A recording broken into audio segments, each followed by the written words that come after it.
Hi friends, welcome on Yourpedia, and this video is related to another very important interview question, and this one is from thermodynamics. Thermodynamics जब आप बताते हैं मेरा favourite subject है तो आपको first law of thermodynamics की equation, general equation लिखने को बोलेगा फॉर ओपन सिस्टम या फ्लो सिस्टम, और उसमें होती है स्टडी फ्लो एनर्जी इक्वेशन. तो आपको बोलेगा S F steady flow energy equation लिख के दिखाओ. फिर आप स्टडी फ्लो एनर्जी इक्वेशन लिखते हो, और बिकॉज ये फ्लो सिस्टम है तो आप सेक्शन 1 सेक्शन 2 के ऊपर लिखते हो. इक्वेशन कुछ इस तरीके से लिखी जाती है, H1 plus C1 square by 2G plus Z1 right, C square by 2 sorry, and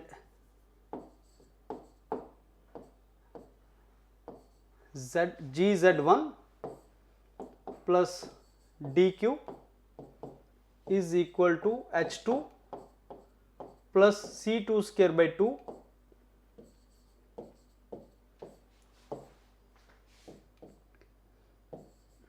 DW. इस इक्वेशन में अगर आप देखेंगे, दिस इज किलो जूल पर केजी, एंड किलो जूल पर KG is specific energy term. Specific energy means energy per unit mass. जैसे enthalpy, specific enthalpy is kilojoule per kg, mc square by 2 is the kinetic energy, divided by mass is energy per unit mass, mgz potential energy, specific heat energy, specific work. तो ये सारी specific energy terms, ये study flow energy equation है. Very less students answer properly that this term is also called specific flow energy at section 1, and this term small ef2 is called specific flow energy at section 2. ये आपकी specific flow energy है, specific flow energy. और इसका reason, and don't misunderstand it with the flow work. flow work अलग चीज है. जो आपका flow work है H is equal to U plus P V, ये फ्लो वर्क है, ये हम अलग से वीडियो में डिस्कस कर चुके हैं. That flow work is a different thing. ये स्पेसिफिक फ्लो एनर्जी है, फ्लो वर्क अलग चीज है. Now specific flow energy plus heat interaction and specific flow energy at section 2 plus work. अभी ये स्टडी फ्लो एनर्जी इक्वेशन है. इसके बाद वो आपको बोलेगा कि इस इक्वेशन को हीट एक्सचेंजर के लिए लिख के बताओ. हीट एक्सचेंजर एक एडियाबैटिक सिस्टम होता है. हीट एक्सचेंजर एक आइसोलेटेड सिस्टम होता है. मैंने को पहले भी बताया था कि सिस्टम एडियाबैटिक कुछ तरीके से हो सकता है. एडियाबैटिक सिस्टम वो सिस्टम होता है जिस सिस्टम के अंदर हीट इंटरेक्शन सिस्टम और सराउंडिंग में जीरो हो. That is called adiabatic system. कितने तरीके से सिस्टम एडियाबैटिक हो सकता है?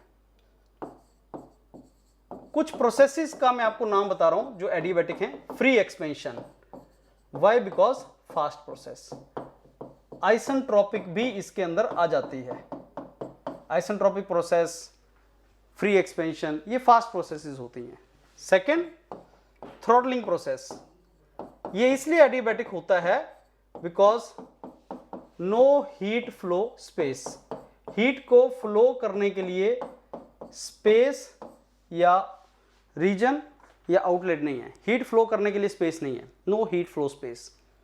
बहुत ही कम रिस्ट्रिक्टेड पैसेज है, उसमें से हीट फ्लो करता है, इसलिए यहां पे थ्रॉटलिंग प्रोसेस में एडियाबैटिक प्रोसेस है. तीसरा, इंसुलेटेड सिस्टम. इंसुलेटेड आपने देखा होगा, थर्मस फ्लास्क या एसी जब लगा होता है तो एसी का जो वायर है जिसमें रेफ्रिजरेंट जा रहा है, उस वायर, वो वायर इंसुलेशन लगा होता है उसके बाहर, तो इंसुलेटेड सिस्टम. चौथा, आइसोलेटेड सिस्टम. आइसोलेटेड सिस्टम जिसमें से आपका हीट अगर एक बॉडी से निकले और सारी दूसरी बॉडी में चला जाए, तो जो हीट एक्सचेंजर है जिसके अंदर एडियाबैटिक मिक्सिंग होती है, वो भी इसका एग्जांपल है. तो हीट एक्सचेंजर भी इसका एग्जांपल है क्योंकि उसके अंदर एडियाबैटिक मिक्सिंग होता है. एडियाबैटिक मिक्सिंग होने के चलते ये आपका एक आइसोलेटेड सिस्टम है.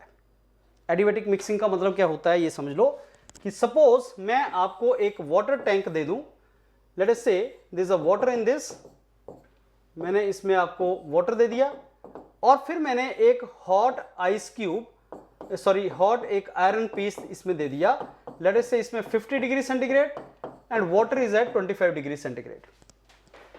Iron piece is at 50 degree centigrade and water is at 25 degree centigrade.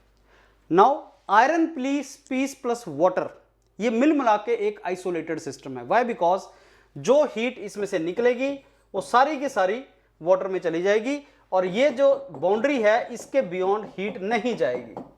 So this becomes isolated system. जब भी एग्जाम्पल पूछा जाता है आइसोलेटेड सिस्टम का, मेजॉरिटी स्टूडेंट बोलते हैं सर यूनिवर्स. ठीक है, यूनिवर्स आइसोलेटेड सिस्टम है, बट रियल एग्जांपल दो. सर ऐसा कोई सिस्टम जिसकी सराउंडिंग और सिस्टम अगर मिला दूं मैं, वो आइसोलेटेड सिस्टम है. अगर मान लो ये एक सिस्टम है आयरन पीस, उसकी सराउंडिंग वाटर है, तो क्या हीट उस वाटर से बाहर चली जाएगी? नहीं जाएगी. तो आयरन पीस प्लस वाटर मिल मिला के आइसोलेटेड सिस्टम का काम करता है, वो एक यूनिवर्स बन जाएगा. तो यूनिवर्स एज सच, यूनिवर्स का डेफिनेशन है सिस्टम प्लस सराउंडिंग. ऐसा नहीं कि साहब बहुत बड़ा रीजन चाहिए, बहुत बड़ा स्पेस चाहिए, वो नहीं है universe. Universe is nothing but system plus उसका सराउंडिंग. तो ये आयरन पीस और उसका जो आसपास की बाउंड्री है, ये मिल मिला के आपका एक यूनिवर्स बन जाता है, आइसोलेटेड सिस्टम बन जाता है. और ऐसा ही आइसोलेटेड सिस्टम एक हीट एक्सचेंजर भी है. अब ध्यान से देखना, लेट अस से m डॉट एक मास फ्लो रेट है m1 dot with specific flow energy EF1. ये आपका एक मान लो मास फ्लो रेट m1F और वो पर्टिकुलर किसी एनर्जी के साथ फ्लूइड फ्लो कर रहा है और उसके बाहर एक अनदर फ्लूइड फ्लो कर रहा है जिसका मास फ्लो रेट मैं आपको m2F दे दूं, m.2 दे दूं और उसका मास फ्लो रेट भी EF2 है, स्पेसिफिक उसकी फ्लो एनर्जी EF2 है. अब ये लेट अस से ये हॉट वाटर फ्लो है, ये कोल्ड वाटर फ्लो है, दोनों का मिक्सिंग हुआ. दोनों का मिक्सिंग इसी तरीके से हुआ, तो जो इसकी एंथैल्पी चेंज है और जो इसकी एंथैल्पी चेंज है वो हमें पता है. Let me make you another diagram hair. Late us से मैंने आपको एक इस तरीके से सिस्टम दिया और दूसरा सिस्टम मैंने ऐसा क्रिएट किया. ये हम हीट एक्सचेंजर की बात कर रहे हैं. ये मैंने इस तरीके का सिस्टम क्रिएट किया. यहां से एक mass flow rate m1 dot mass flow rate, तो यहां से भी m1 dot mass flow rate होगा. यहां से m2 dot mass flow rate, मान लो ये m3 dot mass flow rate, इसको m2 मान लेते हैं, इसको m3 मान लेते हैं, इसको m4 मान लेते हैं. इसकी एंथैल्पी H1, इसकी एंथैल्पी H2, इसकी एंथैल्पी H3, इसकी एंथैल्पी H4. ये एक फ्लो है, फ्लूइड है और ये दूसरा फ्लूइड है. अब एडियाबैटिक मिक्सिंग हो रहा है. अब C1 is equal to C2, C3 is equal to C4, Z1 is equal to Z2, Z3 is equal to Z4. मान लो काइनेटिक एनर्जी एंड डेटम या potential energy terms are equal. All these terms let us say these are equal. अब equation कैसी लिखी जाएगी? All the energy which is entering, ध्यान से देखना, m1 dot h1 plus m3 dot h2 plus dq, total energy entering the system. ये enter कर गई, ये एंटर कर गई. Total energy exiting the system m1 dot h2 plus m4 dot h4 plus dw. यही इक्वेशन बनेगा. Kinetic energy C1, C2, Z1, Z2, ये सारी की सारी एनर्जीज आपकी नेग्लेक्ट हो जाएंगी. यही इक्वेशन बनेगी. अब dq is 0 because system isolated है. dq इज 0 तो सिस्टम आइसोलेटेड है, ये बाहर निकल जाएगा.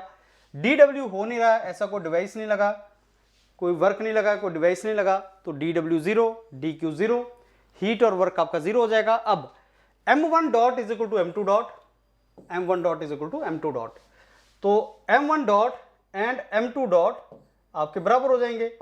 दिस इज m1 डॉट, तो क्या हो जाएगा m1 dot h1 minus h2 and m3 dot is equal to m4 dot, that is m4 dot is equal to m4 dot H4 minus H3। तो जितना एंथैल्पी चेंज एक fluid का आया, late us से इसकी एंथैल्पी, हॉट वाटर है, इसकी enthalpy यहां ज्यादा थी, यहां इसकी एंथैल्पी कम हो गई, तो इवेंचुअली जो इक्वेशन तुम्हारी आएगी वो m1 डॉट उसका enthalpy change is equal to m3 dot उसका enthalpy change. So m3 dot is another fluid, m1 dot is the first fluid mass flow rate into its enthalpy change, second fluid mass flow rate into its enthalpy change. That is the equation for heat exchanger, and that is the isolator system. If the steady flow energy equation we have to write, वो पहले steady flow energy equation लिखने को बोलेगा, फिर steady flow energy equation का application turbine के लिए, compressor के लिए, थ्रॉटलिंग डिवाइस के लिए, आपका इसके लिए हीट एक्सचेंजर के लिए बोलेगा ड्राइव करो, इसको बताओ कैसी इक्वेशन बनेगी। मेजॉरिटी स्टूडेंट इसमें गलती करता है, and that you should not do. So steady flow energy equation and its application for heat exchanger. Heat exchanger is the isolated system, adiabatic mixing होता है उसके अंदर। Hope you understood the question friends, बहुत important question है, याद करके जाना। Thank you.